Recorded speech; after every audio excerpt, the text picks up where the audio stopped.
cameras around the track for Johnny or no?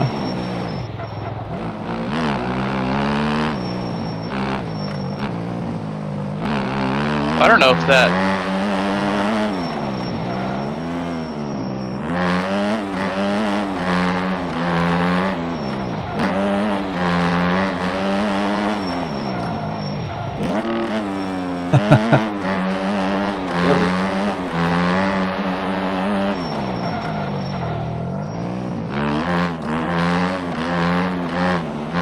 I'm not sure what looks better if I follow camera have it do. Oh. I need fresh tires.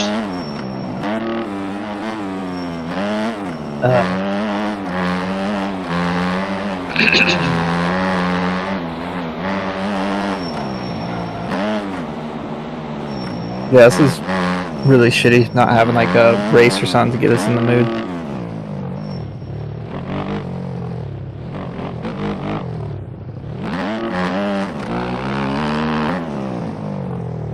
I think I'm just grumpy and in pain too.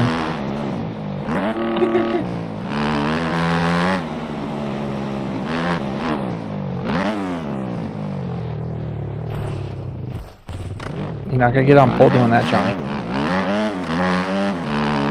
Wait, I can show you how to get on a pole. Then how come you didn't respond to that Instagram I sent? Dude, I haven't looked at Instagram messages in like weeks. Okay. There's a good one.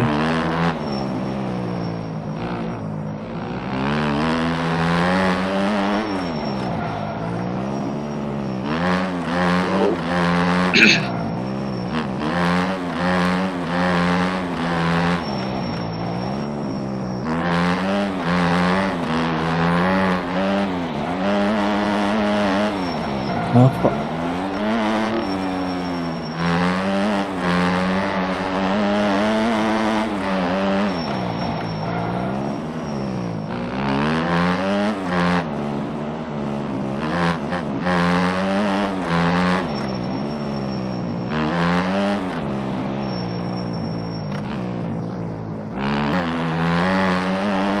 I can't even.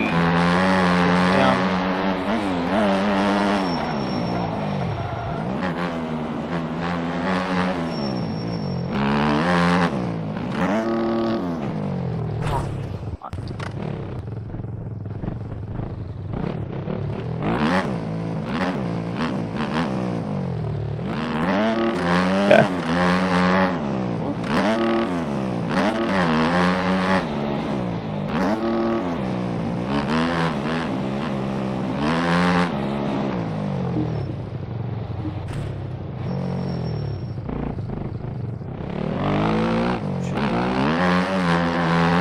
What am I? Intro. Oh, fuck. Intro and a bad attitude. Sup? Stop, fuckers! It's your boy. Lad.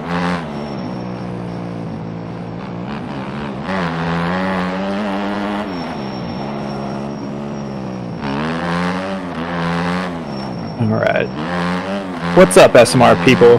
We're back with, we don't know what it's going to be, but we're going to be talking about Supermoto. Right now, we got the boys playing some MX bikes on a track created by none other than our own Johnny Bang. What's up, Johnny? Not a whole lot. So you made US Air in MX bikes. That's pretty interesting.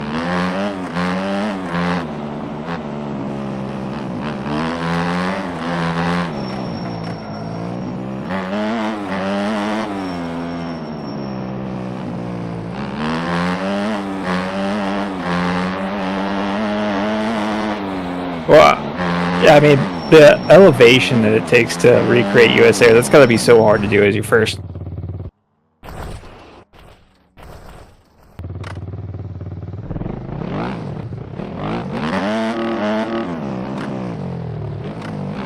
Right.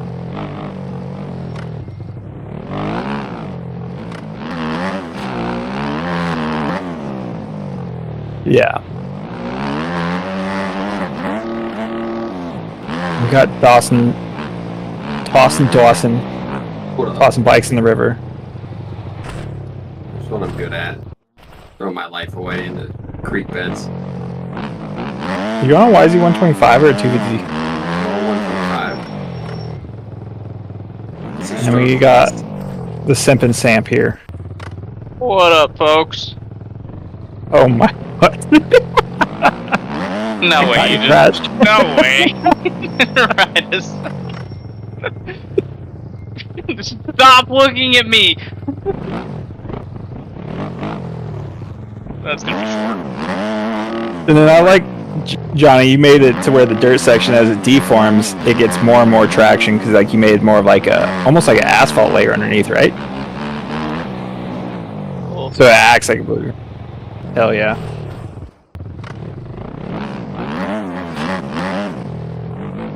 Yeah, I'm not into it yet. We're having a rough go at her. Yeah. 350. I like the dirt as we come back out onto the asphalt here. I mean, that's how it is in real life a lot of times when we're riding this track. It's a cool little unique thing that you never really see on this game.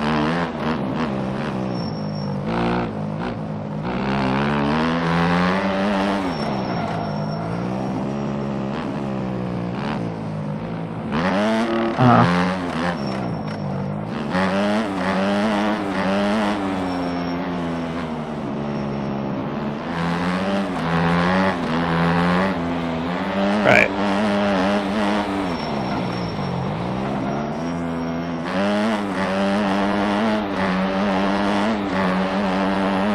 Go, I applied Simbi. Well, I struggle with that section. I have too much power, so it just wants to pull up so hard.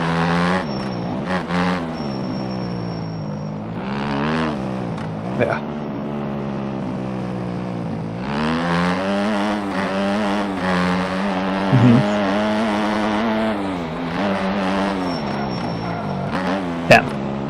Yeah.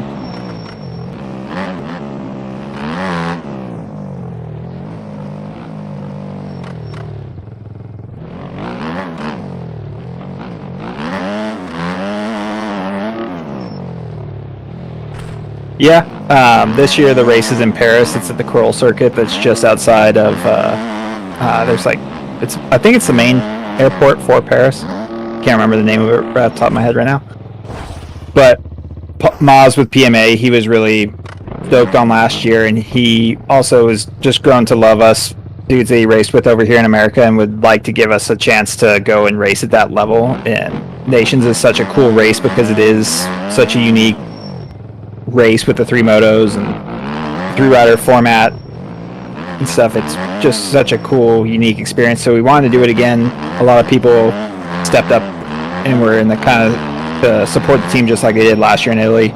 The main thing that was going to be different this year was with the race being in France, there was going to be substantially more cost involved and stuff. So that right away kind of, it makes it hard because Supermoto is smaller in the US. A lot of us guys, they even have support. It's not all that easy to take it on and stuff. So we looked at fielding Jake LaForge, looked to be on the team at one point.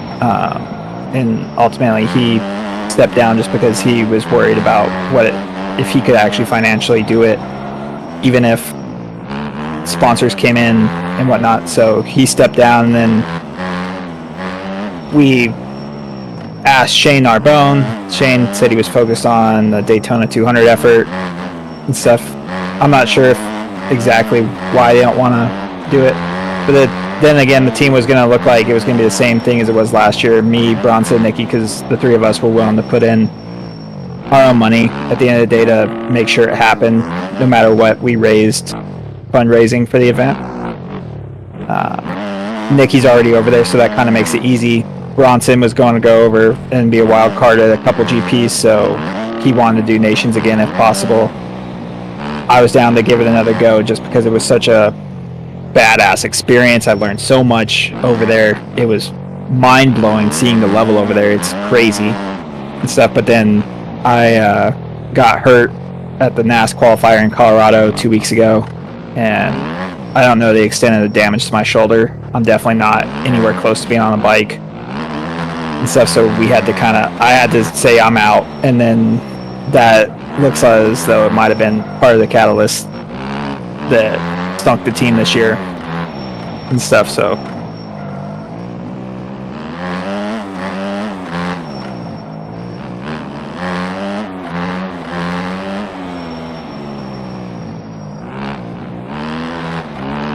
Alright, so last year, since it is a FIM event, and we have to have the AMA do our licensing and stuff, so they are the ones that handle like all this stuff. Like you have physicals you need to do, all this different stuff that for the FIM licensing, and it's like a 1 weekend license, or even if it's a full series stuff. The AMA is like your sanctioning body. That's like your step to be able to, like, you cannot have the FIM license without being an AMA member and stuff. So last year with the AMA Supermoto Series going on and the AMA having to sign off on it, it ultimately was like Alex Mock's decision on who the riders were and stuff. And we kind of came to him and we're like, we want to do this. This is what we're looking at doing. And it kind of just worked out. Like everything just fell in place so easy last year. It really just, I don't know how to explain it. Everything went so well, and it all just kind of fit in. Like Bronson wasn't really, he was doing the whole S1 championship, and he came over here and he won the race in Sturgis. So then that kind of was easy to be like, well, he's winning AMA events. Nicky was leading the championship. I was chasing him. So it was just kind of easy to say, boom, boom, boom. Here we go. And again, it was like one of those things where we were willing to put money in when I do feel like a lot of guys aren't. Stuff like us racers in the pro class can be, I don't know, we can let our egos get in our way a lot of times.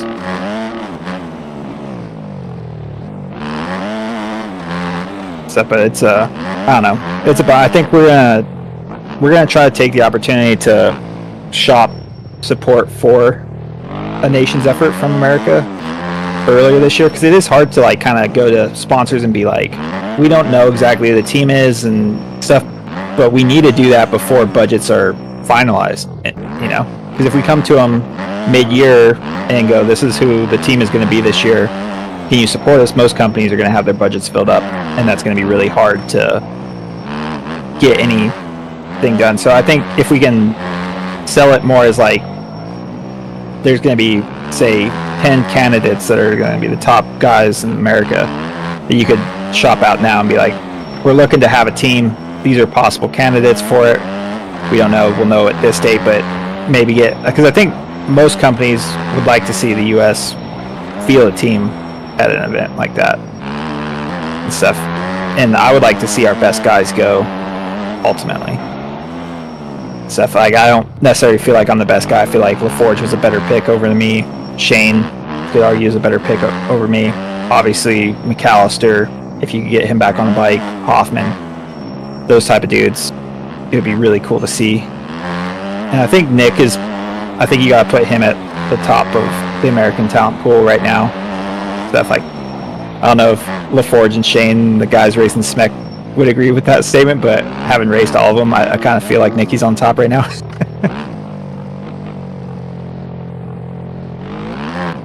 Yeah, and he's a much different rider than he used to be over here, you know. I think a lot of people think of him as who he was growing up, and all of us watched Nicky come up from a little kid, you know. And now he's gone over to the World Championship and been like, oh, real speed looks a lot different. Shit.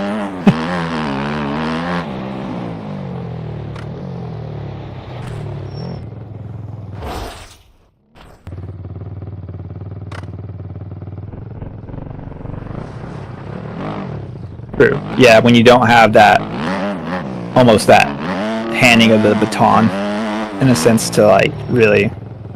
So, but that's always hard too, because it's like, I don't know. I see it with my career being as long as it's been and being at the pro level for 17 years. I wouldn't say, I say there's days where I'm on my best, but then there's plenty of days where I'm not.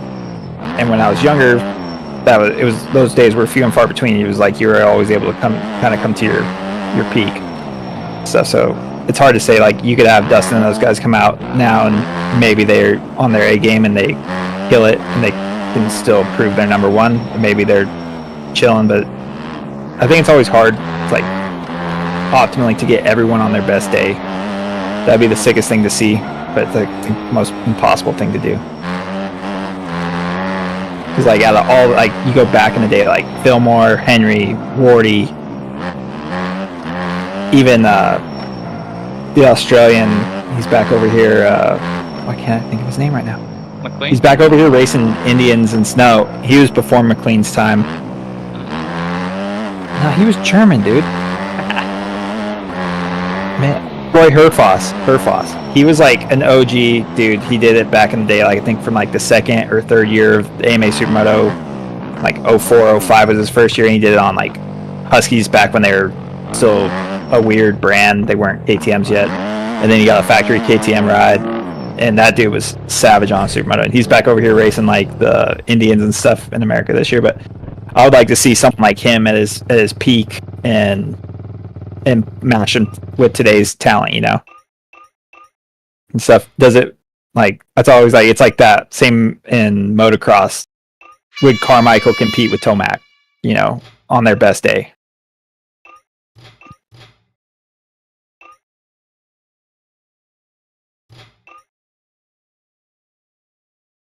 Yeah.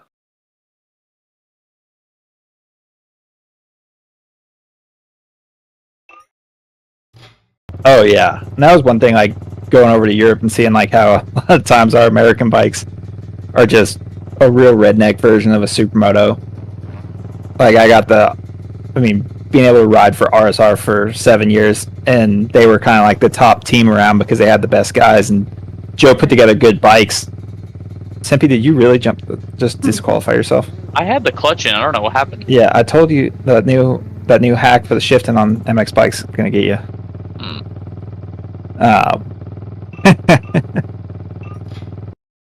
But like Joe built good bikes, and they were solid, but they were just like motocross bikes, full length suspension, stock fork bottom lugs, stock swing arms, and stuff. And then I went and rode the TM over in Europe, and it was like it had so much front end traction, I didn't even know how to deal with it. And then I come back here, and I'm like, can't even get any traction on my front end.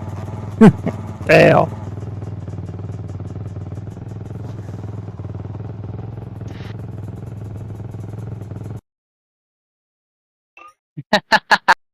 Jesus Are Lord. you guys gonna be able to get a start going? No, I just left an intro. I'm just gonna plan on kicking Yeah, into gear as soon as the light exactly. changes. Yeah. So put fresh tires on.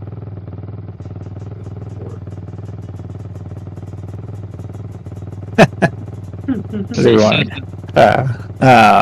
I mean that's the bit of I don't really want to talk shit. But it was so in Colorado there was a new guy that I'd never really seen before, but he was pretty quick. I think he comes from flat track. He might have some road race experience too. I'm not sure. I know he's primarily a flat tracker and stuff. And I was on my Stark too, so I don't know if the Stark played a part into it. This is not going to work as it goes. We're good. You haven't even done the hack.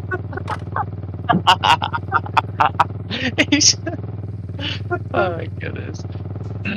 Anyway, yeah, back in Colorado. Yep. Oh yeah. Yeah, so we went up to Colorado for the NAS qualifier. I recently got a Stark, which is super sick. I love that thing. I put wheels and a brake on it and stuff because I was trying to see if like it had triple clamps similar to something I built before, but they're different. It's like a mash between a KTM and a Yamaha. And anyway, I just left stock triples, stock suspension, just put a Behringer brake and wheels on it. And we went up there. I only had one set of tire warmers, so I had them on the 450, and then I went out on the Stark with no tire warmers on, gave it a couple laps. Poor Dawson here had to ride behind me the first lap and just get stuck behind me on the asphalt for like a couple laps while I tried to figure out a pace. Yeah. Quite an experience. You're still faster, so give that to you.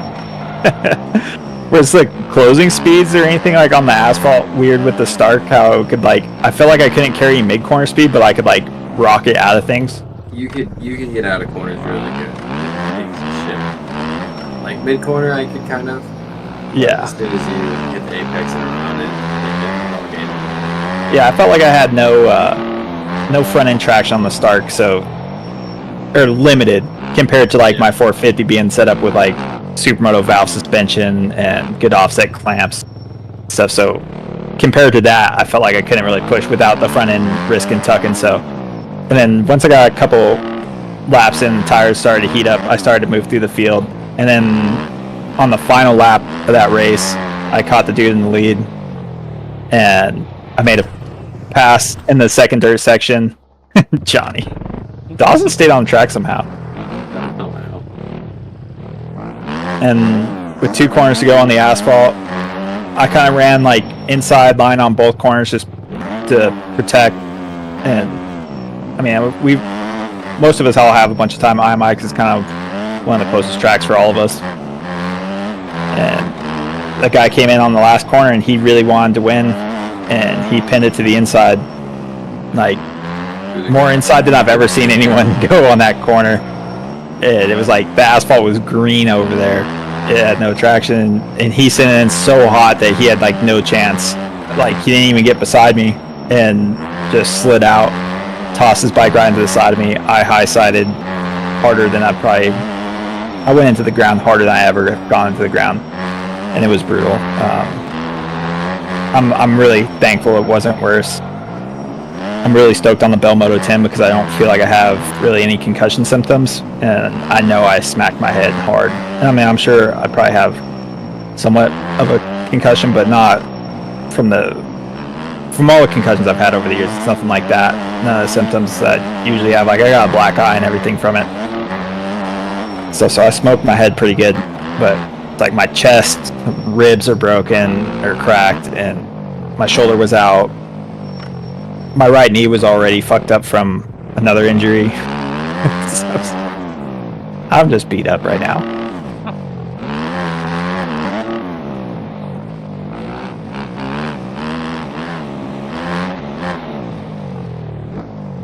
Roseville, California. Like kind of like Sacramento area. You guys, Simpy, you're gonna have to let them fucking catch up, dude. I'm just putting them in, brother. I don't know what to tell you. We flowing. Yeah, so Brock McAllister, he's put on Supermoto races in the U.S. longer than anybody has. He took a break last year from doing promoted events and stuff, but this year he held a NAS qualifier during the county fair in Roseville, and it was pretty sweet. Like the track was a 3rd mile banked oval and stuff, like car track. In the infield of it, he got to build a dirt section, and he called it a Super TT, and he got a purse together, and he had a class for dirt trackers, a class for supermoto bikes, and it really was a Super TT in a sense. I wasn't sure like why exactly he was calling it that and stuff, but I could see it once we got there. The dirt section was mellow enough to where the dirt trackers weren't going to be at a disadvantage compared to the supermotos. And maybe the infield dirt section was almost an advantage to the dirt trackers. And then the asphalt kind of catered. And when I first saw it, I thought, oh, this is tight. We might have problems with dirt trackers on this track on supermotos. I should have brought reins, is what I thought when I saw the track. But it ended up riding a lot faster than it looked, and for how tight it was. And then being at a fair, it was super cool. There was a crowd in the stands. He had a super good announcer there that was able to hype up the crowd, and I think that's huge too. You can't just have anyone announce it and be able to get the crowd into it and be able to talk good about the racing and the racers themselves. Stuff. Bronson was there, Jake Thompson, a bunch of like some OG dudes like Drew Dixon were there. Timmy V made the trek, and so the pro class we had like 20 dudes, and it was really good turnout. The pits were packed. It was rad to see. I haven't seen a supermoto race that packed in a long time, so that was really neat. It was hot though. Man, was it hot. It was like 105 with some humidity. It was brutal. So Bronson won. I was hoping to give him more of a run than I did, but just we were both running the same pace, and I would start in the back, and he made his way out front. better than I did. You can check out. Local boy Keegan Fitzgerald had a pretty good showing out there, didn't he? Oh yeah, no, Keegan actually rode really well. I think probably the best I'd ever seen Keegan ride. So like they did it, the way he did it, like, and how it was also like the super TT aspect of it was there was a purse for the dirt track, there was a purse for the supermotos, and then the top guys from each class got pulled into a super final, and that's where a majority of the purse would be paid out for the event. So in the supermoto final stuff, it was a quick, like 6-lap, fast, dirty race and stuff. And the launch into the first turn was super tight, and it was almost like this concrete strip that they had laid for the finish line on the car oval and stuff, and it was like wide, a couple feet wide, painted, checkered, and it was so slick. So like entering it, launching and entering that was like crazy stuff. Like it was so easy, like so many dudes tucked the front over this thing. So like going into turn 1 was always gnarly, and Timmy V tucked under Bronson going in the first corner, tagged him, tried to get him out of the way and stuff. And Bronson, I mean, he's hard to move and stuff, but he was able, and Keegan came from behind me on the second row, and because Timmy was pushing everyone wide, he was able to sneak up, and Keegan got into the lead with like within 2 corners. It was nuts and stuff. And then he starts like checking out, and then Timmy was in second. Bronson took, like, I think he got him around him like the first lap or so, and then he set off after Keegan, and I got around Timmy, and then me and Bronson were behind Keegan, and it took a couple laps to find a way, and Bronson was able to like exit this flat track corner and get power to the ground, which I don't know how he was able to do it. Like no one else I saw could get power to the ground in this area, and he was able to get beside and beyond Keegan down this straightaway out of it and make the pass, and it was sick. And I was like, well, I want to make a pass there. I tried doing it. I couldn't even get beside Keegan doing it. So I could not get the power to the ground like Bronson was doing. So like his flat track background and stuff, he's able to get the power to the ground so well. And then I was all over Keegan. I was yelling at him, and he was running so good, like I could not find a way around him. Stuff like he was just ripping. And on the penultimate lap, I was able to make a pass on him and run up the inside in the asphalt and go. And then my dumb ass was like, all right, I got clear track. White flag came out, and I was like, I want to see if I can eat some of this gap that Bronson made, and just to see it. Like I want, for like my own ego, to see if I could close it, you know. And then I freaking tucked the front in the dirt and crashed on the last lap. And let Keegan back by. I almost let Pecoraro back by, dude. Austin was out there, and he was ripping. He was right on my ass the whole moto. Like he was coming through the field with me. I could hear him all over me when I was trying to get by Keegan. And then Keegan barely got back by me. I had to move over on the track just to pretty much pinch Austin off when I picked my bike up. Like I picked my bike up quick, and I still almost lost the podium. And so, like, at the line, Austin was right there.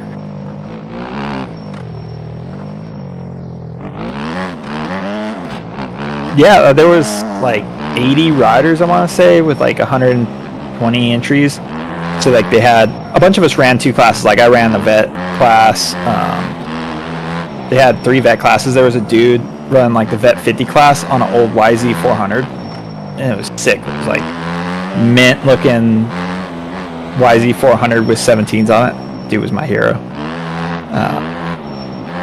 And they had women's class. Or I think they, no, I don't know if they had a women's specific class, but there was a couple women out there. And then they had like dirt track classes, supermoto classes, vet classes, kids classes. Then they had, Sunday was just straight up just kids. They had STASIC stuff for people to try at the fair, for kids just to get on STASIC for the first time. They had race classes for the STASICs. They had classes for 50s, 60s, and stuff. So Sunday was all for the kids. They had kind of limited kids classes on Saturday during the event, and it was a pretty tight ship. They had 11 or 12 classes to run through that day, and so like daytime qualifying and practice, they ran through pretty quick. And they did a majority of the heat races during the day program, and even some of the main events, just to get classes out of the way so the night show could run smoothly. And then they did the night show.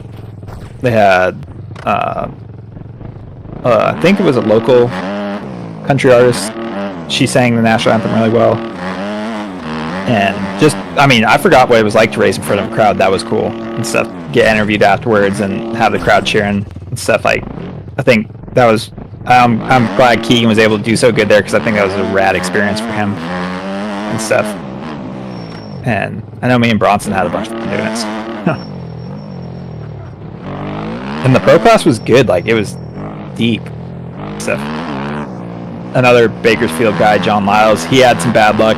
He battled in his heat race, so like the way they did the main for Supermoto USA was they split the pro class into 3 heat races, and we did 4-lap heat race, so it was kind of more like dirt track style races, like short, fast qualifiers. And the top 4 went to a super final, and everyone else, like, there was no LCQ, so the track was so tight that having a grid of more than 12 dudes was pretty gnarly. So that 20 dudes in the pro class would have been a shit show. And so they made it to where they were like, we're going to do a final, and essentially with the top 4 from each heat race. And then everyone else goes to a consolation, like, B final. So we were able to, I was able to win my heat race with Jake Thompson on my ass. Bronson won his heat race, and then Timmy V won his, but he had been battling with Lyles, and Lyles fell, and he did not remount and get up to 4th by the end of the heat race because it was so short and quick. And so Lyles won the B main, but I think he was bummed because he was feeling fast and froggy, and he wanted to be in the A main. But they took a couple of the guys from the B main to the super final, so he was still able to get in the super final. That's so sick. I'd almost like. That's partially why I'm kind of bummed out that AMA is doing just the 1-rounder again.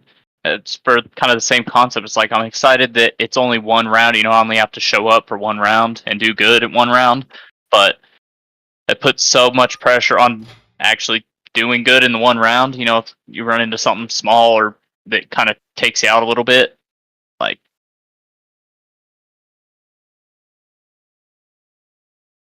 Yeah.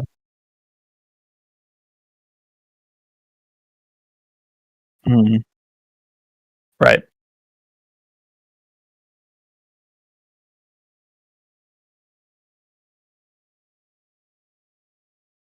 Yeah, that, and just I think last year there was a lot of like, I don't want to call it mismanagement, but like just a lot of things were dropped and a lot of things didn't happen that needed to happen last year. So I think I almost feel like he needed to like disappear for a year and sort things out and come back stronger if he was going to continue holding supermoto races.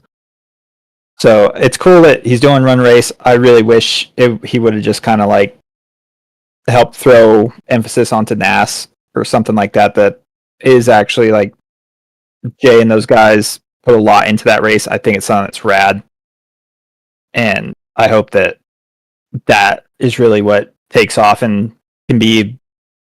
Because I think what's so perfect about NAS is kind of like the same thing you're saying, Simpy, with a 1 weekend format is like, yeah, there's extra stress to it, but then it's also like maybe we can get the road racers that are doing Moto America to be able to find 1 week in a year to come out and ride Supermoto, or maybe we can find motocrossers that want to try it and stuff. It's kind of after as their season ends, they can come out and we can get guys that are maybe they wanted to try Supermoto, maybe never got the opportunity, stuff like that, and we saw that at some of the times, like the COVID AMAs and stuff, but it was also because of COVID, everyone was so cooped up, everyone wanted to get out and race, and I think we're in a different problem right now with just inflation and everything. I think motorsports in general is just a struggle.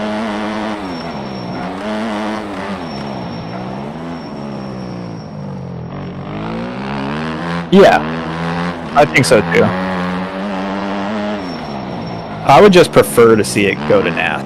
I'd prefer to see that the guys that will attend that. I'd prefer to see them go, and I think because I just think the whole idea of the purse, all the effort that goes into NAS and stuff, I think is going to be killer. Where the AMA weekend's going to be, from what I know, a traditional AMA weekend. Stuff like winner's going to take home maybe $500, maybe if they're lucky. The NAS, I mean, I made more than you would win in the AMA for getting third last year. So, and then the winner obviously gets a lot more and get a diamond ring and some more booze out of it. So I don't know. I just really like the idea of what NAS is. So that's where I guess I'm just bummed that AMA. It's like they've always been. It's like been SMEC versus AMA. It's always like there's this battle between promoters and stuff. And I don't necessarily know if it's between the promoters. I don't even think they dislike each other all that much. But it's hard because like SMEC puts so much into their races, and then they don't get the same talent that the AMA did naturally. And I don't know if it's just like there's a bias to the West Coast. That, I mean, years ago there was a heavy bias of the talent on the West Coast. Now I think with like LaForge and Shane being on the East Coast and stuff, the East Coast isn't light on talent, but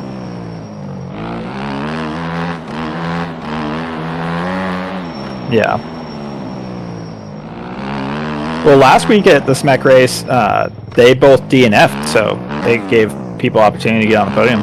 So Jake had a problem. I heard he lost his rear brake pedal on the TM and was able to find like a spare part or didn't want to ride without his rear brake. And then Shane had to get off in qualifying that like ended up beating him up pretty bad. He tried to ride the first moto, still won, and then decided to call it a day. He felt so bad. So are you on the Alta, not the Stark? Wow.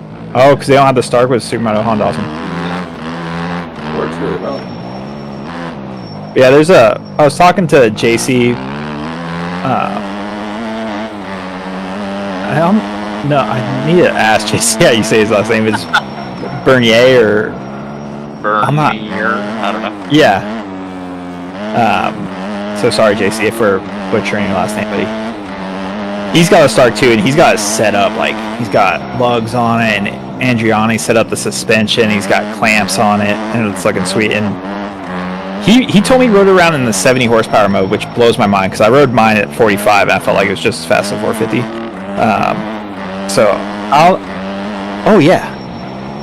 Oh yeah. So I don't know how he like that thing had to be just a monster. And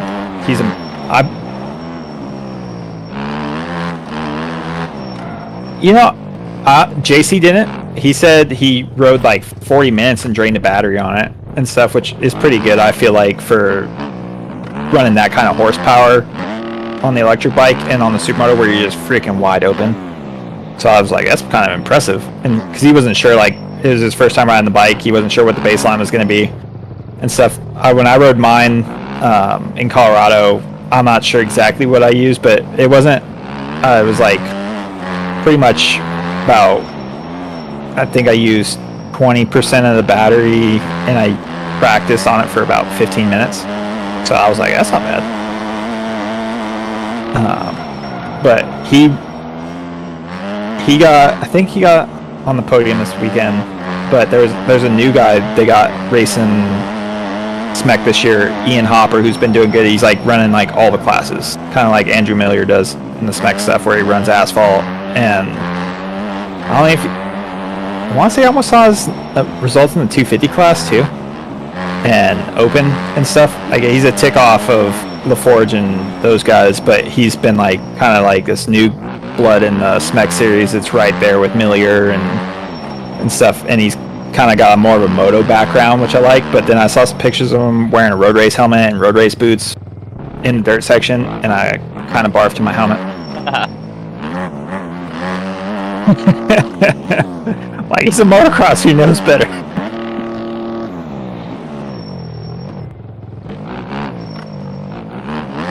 Oh man, go for it, Johnny.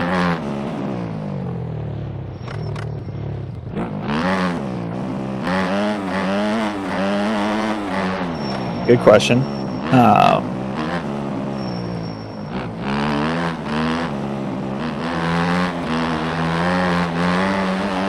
Yeah.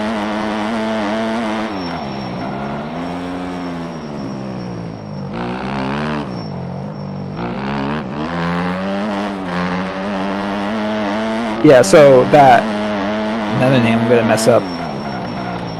It's like, I want to say Jason, but it's like Geisen Chacon. 740. He was like an amateur last year. He's leading the 250 championship over Steve Ingram this year. Right now. No, I don't know if he just retired from the injury last year. I'm not sure if he got back on a bike, to be honest. Since then. Sorry, I'm trying to look at stuff and stream bikes. Make it all you.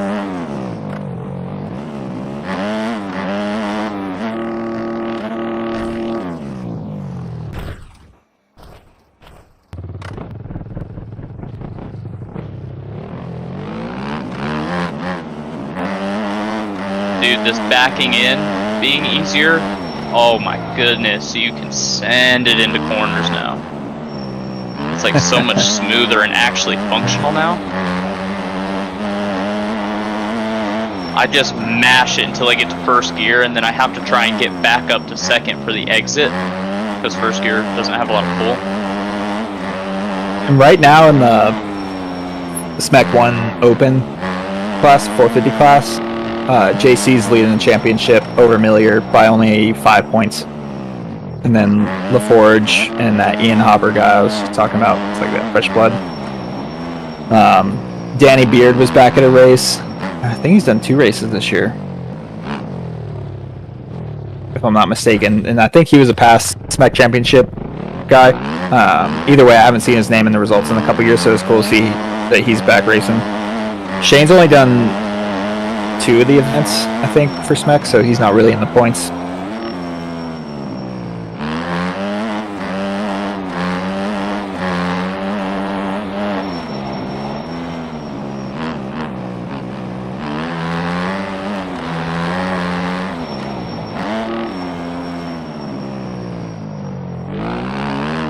Dead.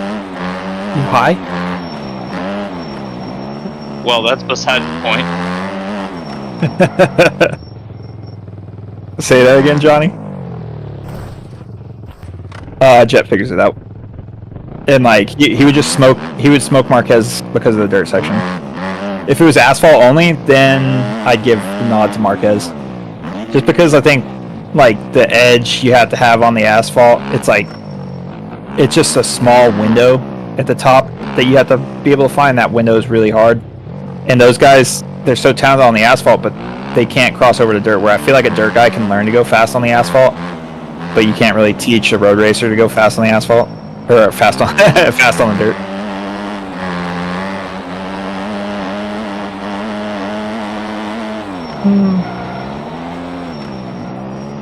Yeah, I've seen more of like dirt track style stuff out of Marquez, not a whole lot of moto.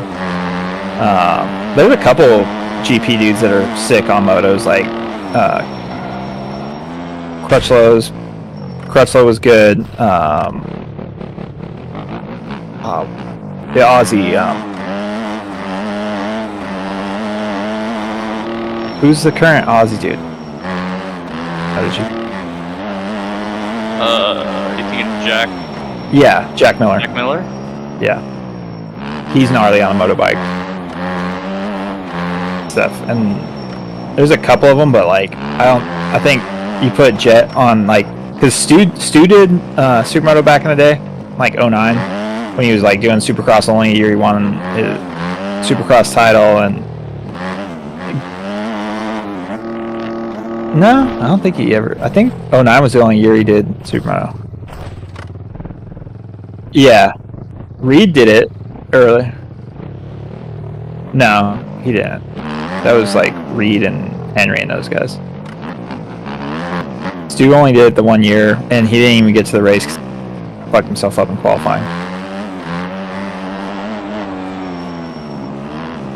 No, that was 09.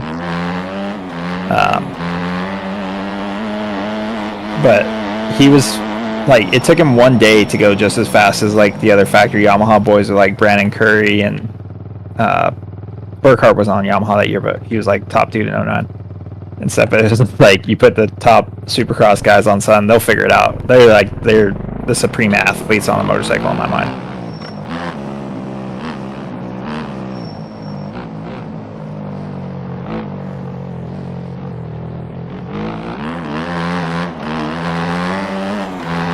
Not day one, but it was, yeah, like within a Day couple 2 or days. 3.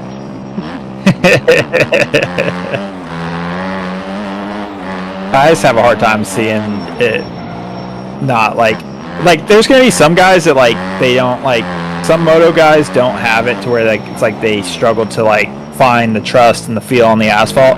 Other guys it's supernatural. Like I feel like the way Jet Lawrence rides a motorcycle, he would be a natural to figure it out. Kenny probably would too. Guys like Tomac or like Hammerheads, they might struggle to like figure out how to go fast on the asphalt. But they obviously, I don't think Tomac would have a problem figuring it out, but I think I don't know if he has like the same natural balance and like, cause like the asphalt's just it's a dance. It's not like just aggression, you know?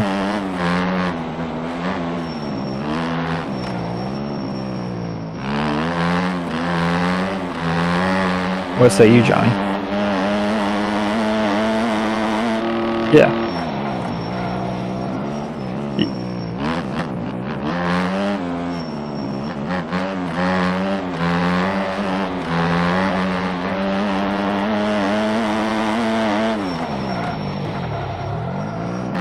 Yeah, I don't think day one though.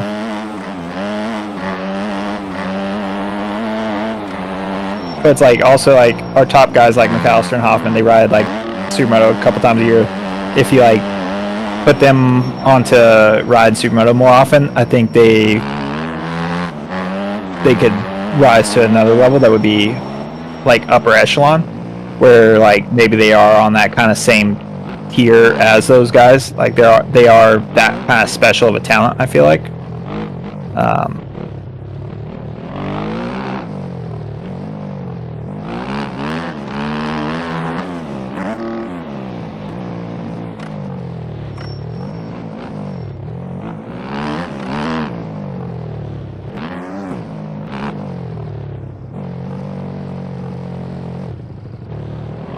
Yeah, probably. I mean, I would think he would figure it out. I think in the beginning he would probably definitely. It would be. I think Gage would be in the top 10 fairly easy. It's hard to say. Like, if he came in, like, if he like went over there like for real and was like on a bike, did a preseason testing and getting used to the bikes and riding some of those tracks, because that's another big thing over there. It's just the track knowledge and stuff. I think the last S1 in Poland was kind of a bit of an outlier, where it wasn't a track that's typically on the circuit and stuff. A lot of the guys hadn't really raced it and stuff, so I think that, and then I think that's, and Nick got his first top 10. I don't know if Nick was 10th overall or if it was just that 9th in that moto. But either way, I think that kind of shows like our tracks over here in America, usually they've been pop-up tracks more so than standard built specific tracks. Like we see that with how we've gone to Tucson for years and years, and it's a purpose-built kart facility with a permanent dirt section, stuff that doesn't really change from year to year, and that's how a lot of the European tracks are. They have like the purpose-built sky sections, which are their own animal stuff. So I think if you put Gage over there with a preseason, I think he's top 10 right away, and then works toward top 5s and can probably be a podium dude.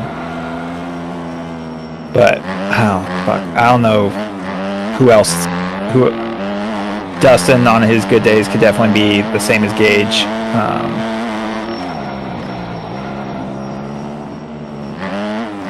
But Dusty does like to tuck the front end too.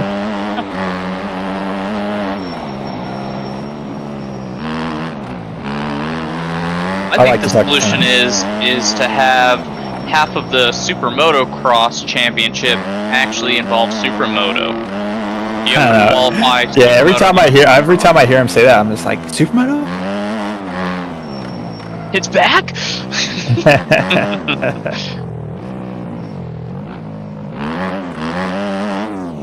I just think they could have come up with a better name. Probably. Fuckers. It would be super interesting to see how, like, get some of them on bikes just to see how they do, and see how quickly they do pick it up. Yeah. No, I mean, yeah.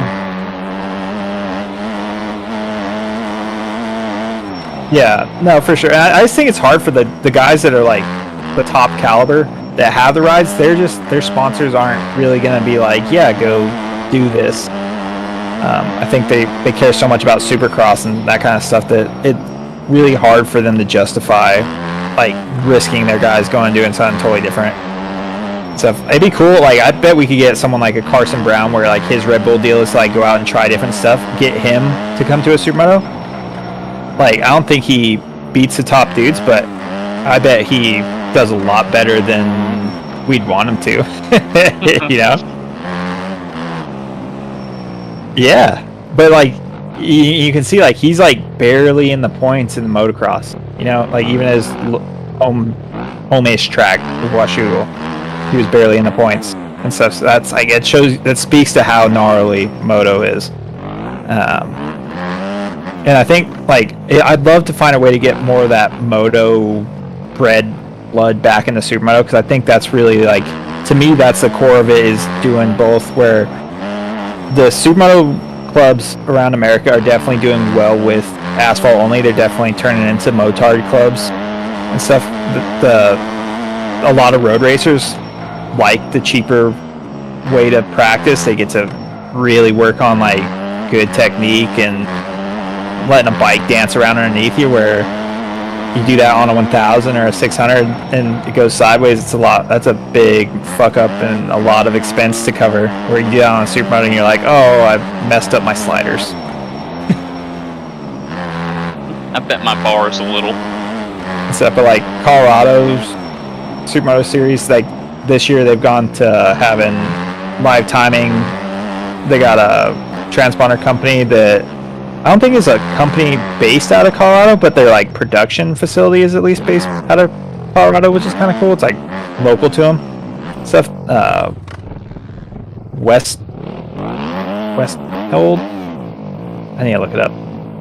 Stuff. I don't want to butcher their name, but now they got live timing and stuff. And I think that's kind of cool to see, like, our localish club go to that.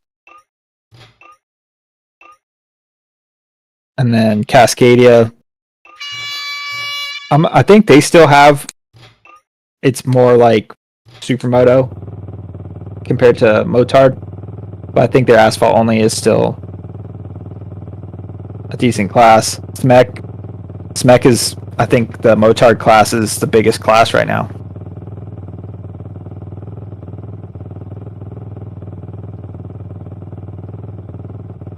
Yeah.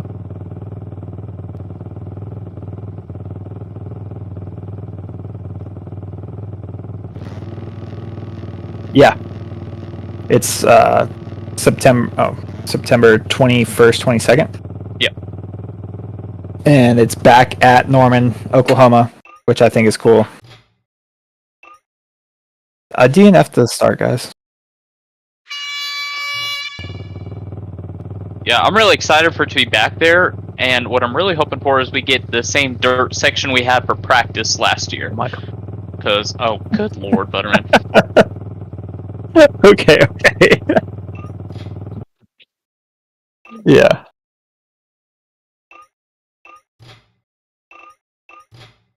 These are like the most inopportune breaks in the conversation. We keep jumping to start in this damn video game. You're not gonna let me back in? You're not gonna restart it for me? Yeah, no touching. But yeah, if we get that same dirt section, I was feeling really good on it. I was really excited to run that, because I think, I don't know, I felt like that would have helped a lot. Mm-hmm. Plus, I just had a really bad year last year, so anything's going to be an improvement. Oh Gosh, dang it. How?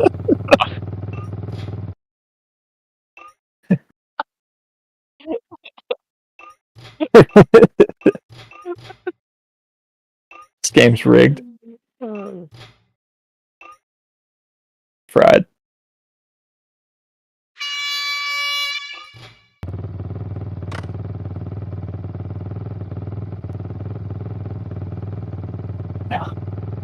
No, I think, but they moved NAS like a month ahead.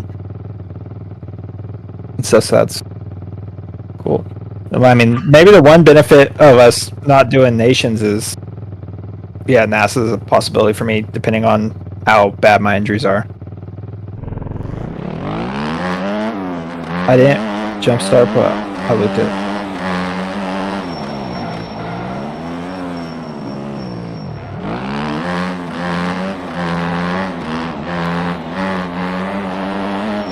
What are you talking about?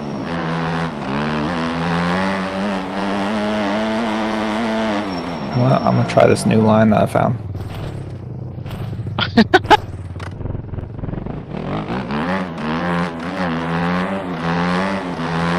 We'll have to ask our current resident high side expert, Butterman. I don't like high sides, dude. Mm-mm. No. Is Dawson still here? Yeah. Hey, Dawson. Hey. Yeah, Dawson, who do you think the most talented motorcycle racers are? Are you gonna say something dumb like a flat tracker? No, for like what Overall. aspect? I mean, like, kind of like we're talking, like, if you're gonna take a motorcycle racer and put them on a supermoto, and they're gonna reach the top level the quickest, who would it be? Probably gotta be the two-back. Interesting. I don't know. You guys been I mean, talking about Jet. motocross. I would think Jet could be the strong one there. And I'm not saying this because I'm just a Deegan fanboy, but I think he's got that, like, Dog. yeah, he got that dog in him, dude. I mean, I love the way that kid rides, but I can't listen to him. Like, No, you what if he just- came to a that's supermoto and he talked, dude? You just don't, you don't listen to him. You just watch him race and then turn it off when he gets on the podium. I've heard that the podium stuff's like an act, like it's a Probably. like, for their brand in a sense, and he's not that douchey in real life. I hope that's the case. It'd be cool to like have him actually come out and do supermoto, and he's actually just a homie. Yep. Okay.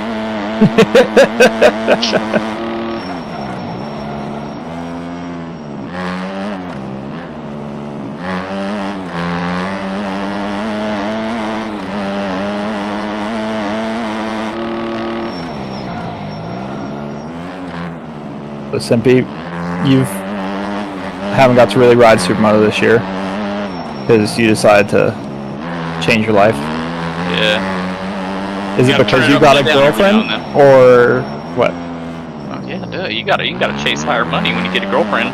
Shit's expensive.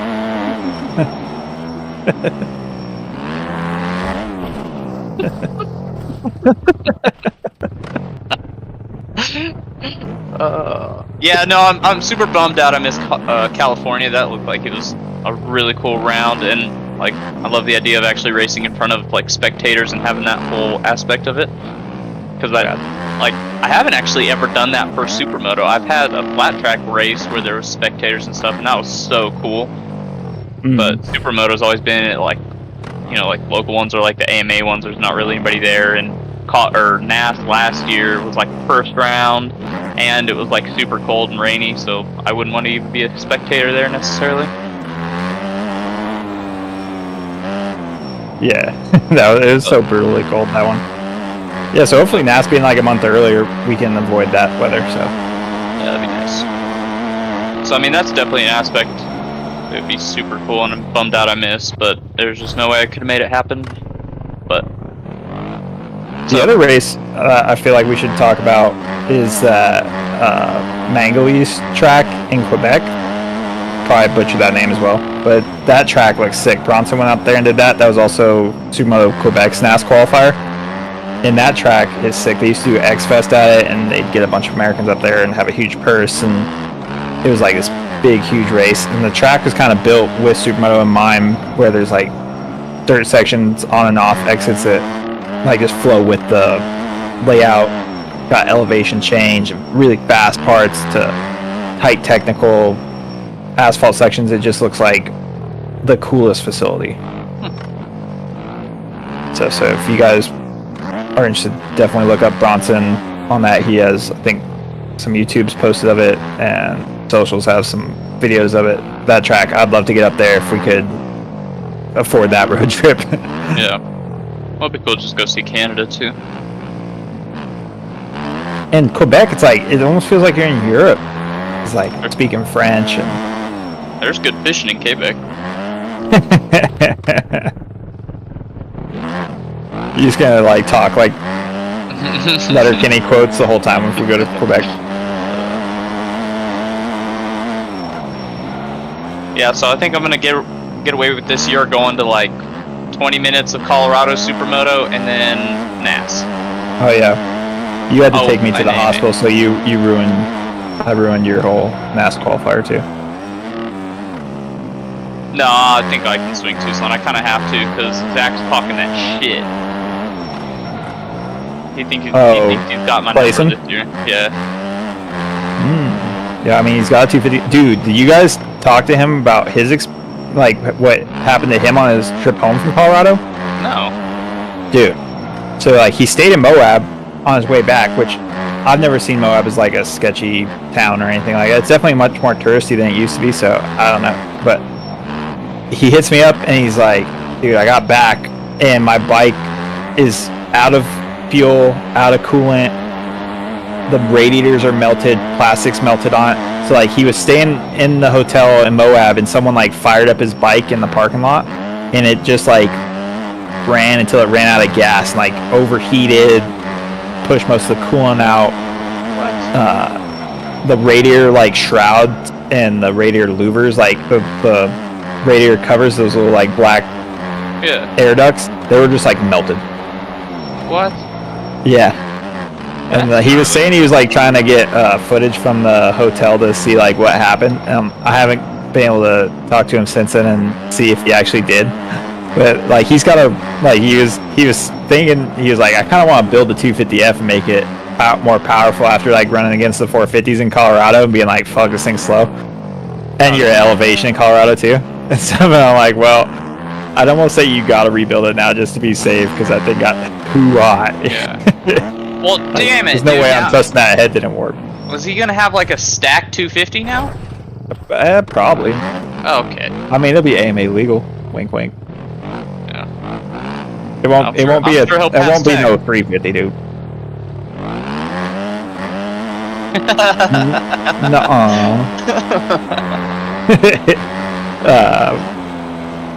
But yeah, no. I mean, you do gotta like show that. I mean, I think Buffum's planning on doing Tucson, so I don't think it's gonna be that easy for you. And Buffum's got that. I mean, those guys on the Hondas, they're scared of your stock Yamaha with 100 some hours because they both got built Hondas, or Clayson's planning on building it. So you're gonna be having to go up against built Hondas. It's just back now. He thinks he is.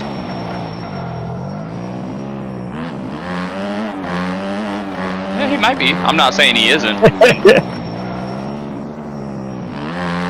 I think Simpy's got going for his natural talent. Makes you want to punch him in the face. It's a supposed natural talent. Are you telling me that you put in a whole lot of work when I ride with you every weekend and see that you don't put in a whole lot of work? It's hidden work. It's behind closed doors. You wouldn't get it. Super secret. It's behind closed doors. He never washes the bike. Never adjusts the chain. Sag, what's that? Never heard of her. Yeah, it happens. It happens at its own pace. You just gotta trust the process, Butters.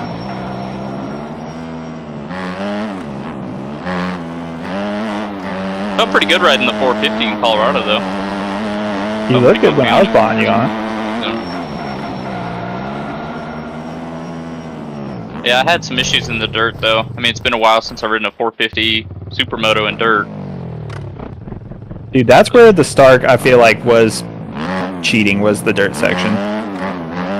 Because, like, you can hear traction brake on the Stark, so it's so easy to really just kind of, like, fine-tune, like, you know that triple at IMI exiting the inner dirt section.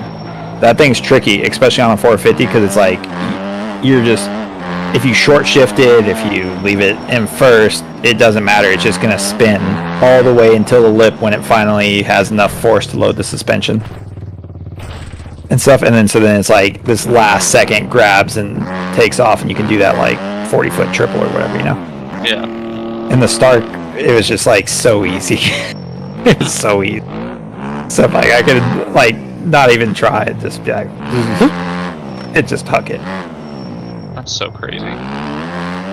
Stuff like the asphalt, I feel like the Stark's lacking because like you don't have a transmission, and I feel like I use a transmission to my advantage so much, like, and it'll be different ways. Like sometimes revving out my gear is my way to keep the chassis calm in a certain corner. Maybe it's short shifting and being in the torque and stuff. Like you, sometimes it's like it's nice to have the power be modified in a certain way, and you use your transmission to like gain that advantage to you, where the Stark doesn't have a transmission, so it's hard. It does have power at will on the throttle, but it doesn't have like can't use it for the decel and the regen, they call it on the Stark. It's like kind of your decel. I cranked it up to 100, and it kind of felt like maybe the decel of a 250F. It wasn't much. I'd say it was more of a two-stroke-esque decel than it was a four-stroke-esque. So that made it really like, if I could get the Stark to feel like it had 450 style decel when you chop the throttle, I think that would probably make it feel like more of a weapon on the asphalt to me, but I struggled with it on the asphalt in that aspect.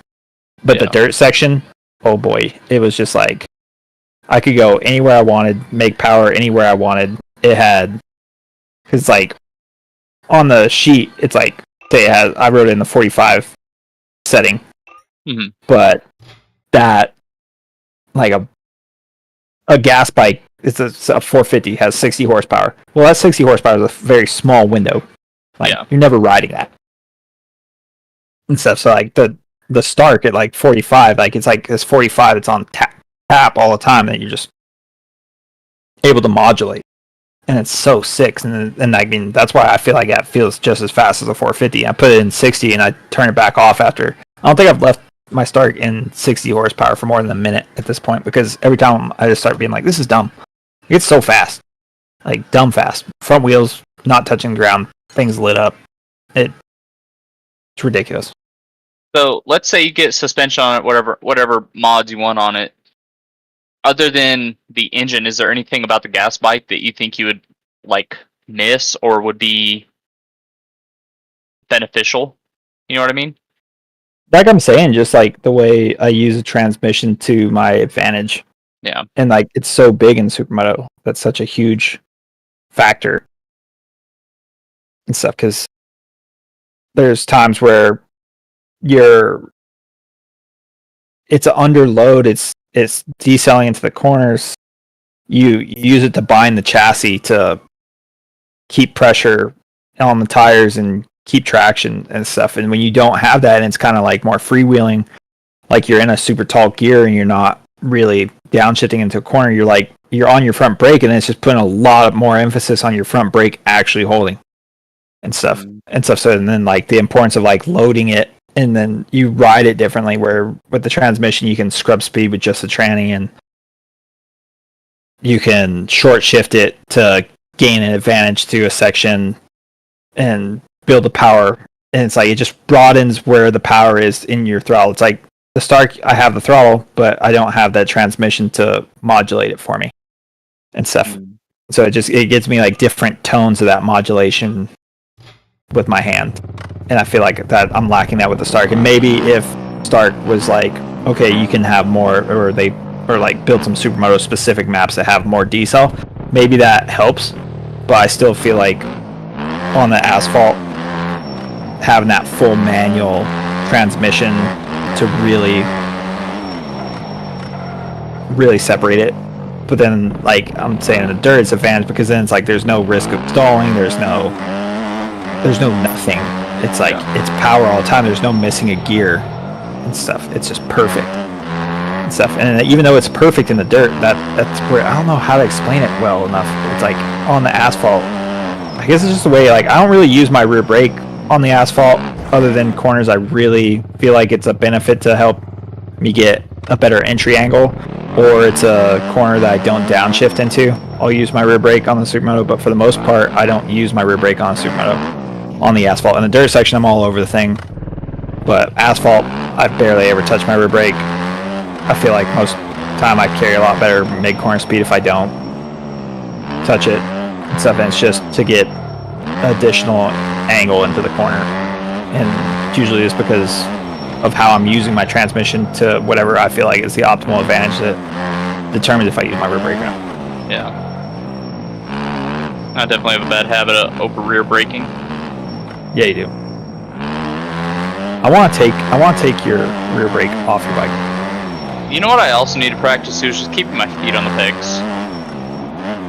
Especially in, like asphalt. Yeah, Johnny, Ryan tried my start on just like the motocross track, and he figured out that he like fully takes his foot off the peg to like hit his rear brake and smash it. Like he just like takes his foot off and just smashes it into the rear brake. And so, because like my Stark has a handbrake, and I figured it's a different bike, I might as well make it real different. And yeah, I went to the first kind of corner and like tried to hit it and lost balance because I didn't have that point to push off with my foot. So like I almost crashed because I didn't have anywhere to like push against. But kind of a that took the longest for me to get used to on the start of it being like so different and stuff, because that's just so many years of me riding the bike. Cause like it didn't take me long to not get used to having a shifter and stuff, because like the power is always kind of like where you want it, and that's really the only reason I use my transmission in the dirt and stuff, is to get the power where I want. And so if it's always there, then I never feel the need to go for it. But the rear brake, oh man, I'm still like, especially brake checks in the air, it's just like my foot just moves to the thing to like do the brake check, and it's so hard to just like do it at my, but then it's almost like I still almost naturally would brake check even with my foot moving, because I go to grab the clutch when I brake check in the air, and so I would grab the rear brake in the air anyway. But my foot was still moving, like it was hitting the ghost rear brake pedal.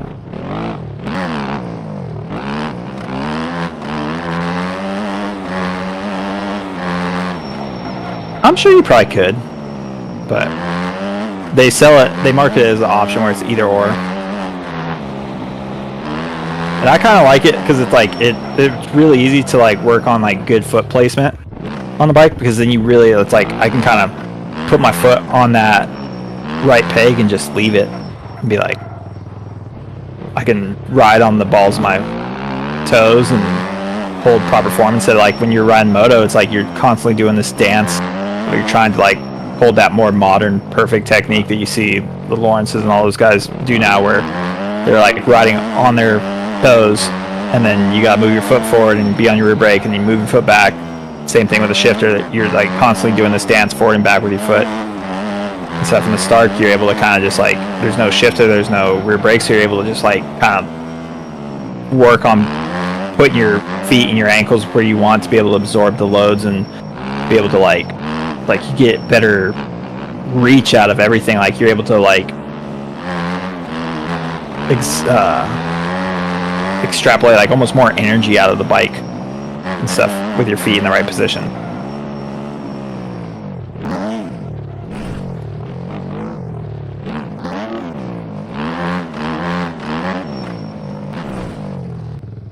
I got the shadow box of death. Me too. You have to restart the game. I'm not sure what causes it, but I know restarting the game is the only way to get rid of it.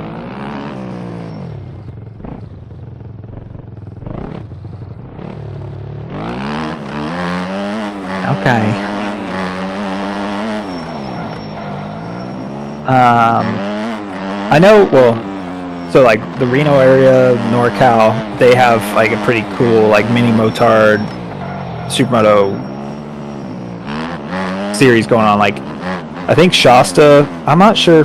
I really want to. I need to talk. We need to hit up our guy Jake Thompson and see a little bit and learn a little bit more about the series. I don't know if Shasta's the same. If they're running their own races, there's like a Shasta Supermoto, and then there's this NorCal championship too. That I don't know if they're two separate ones. If it's the same thing. If it's a rename from last year, not exactly sure. Either way, like Jake Thompson and Cameron Bellamy and I think Mike Home Bikes did one or two of them. Stuff. It's a cool series, so that's another series that's been going on and stuff. So I hate to like not talk about them, but we need to get one of their guys on to really kind of let us know what they're doing and stuff, because it does look like they got some good racers and some sweet tracks. That'd be pretty cool. But yeah, there's still Supermoto going on in America. AMA might not have much of a series this year, but SMEC's been killing it like they always do. We got NAS to look forward to. Cascadia, Colorado, Supermoto USA. The Shasta, NorCal guys, I'm not sure exactly what they're on.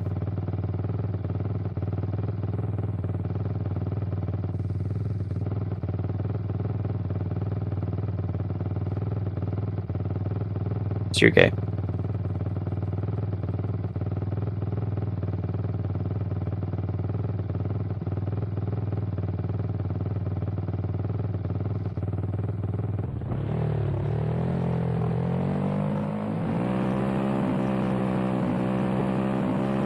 Mine didn't. I rolled forward, but I caught it in time.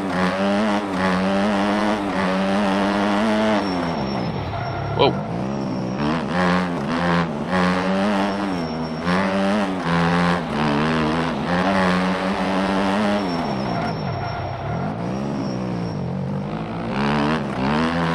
I'm so bad at Supermoto on this. I'm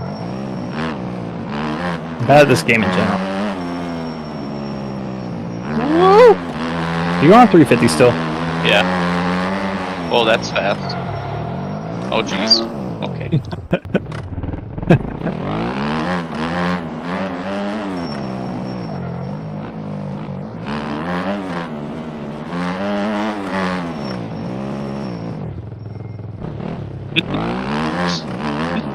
Oh no! I went off in Narnia.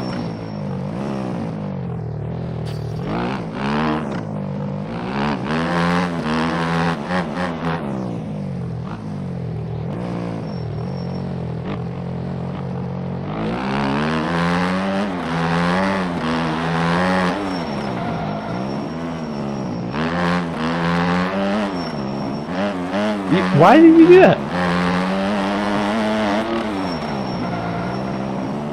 Yeah.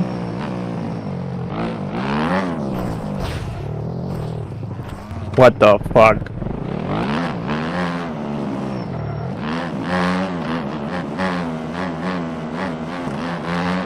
Yeah, I saw that coming.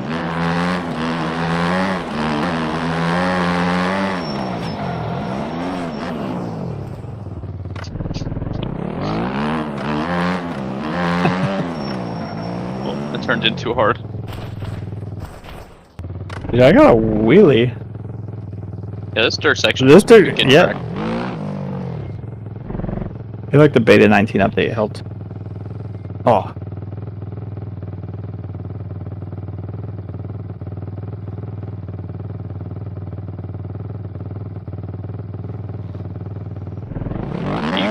Fuck.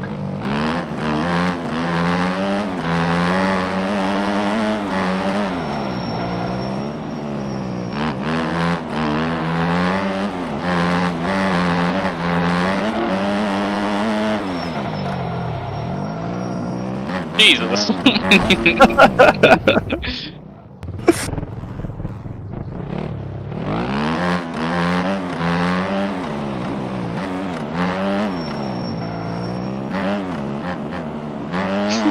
Right. I thought I'd set up enough.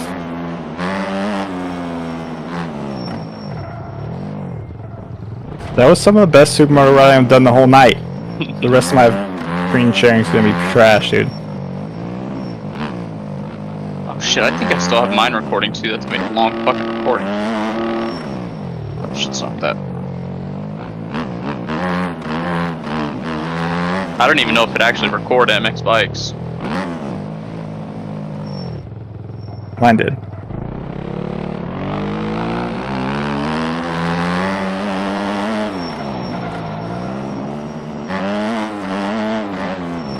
Oh fuck, but I just closed it, so she gone anyway.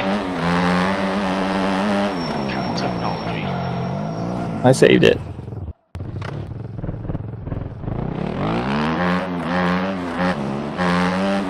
Alright, Johnny, I'll try to upload that to a drive and get it over to you.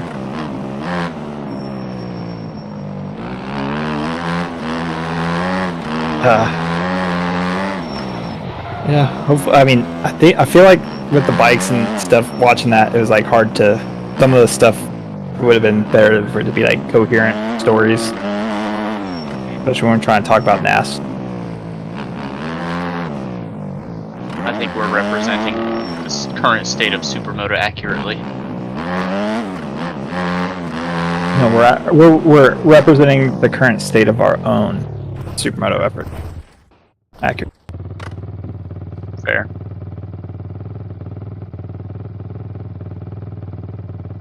All right, boys. Love you, bye. Alright, folks. Bye. Dawson, you still here? Oh no, he left. Okay. Well, see you later, Johnny Bang. Good talking to you.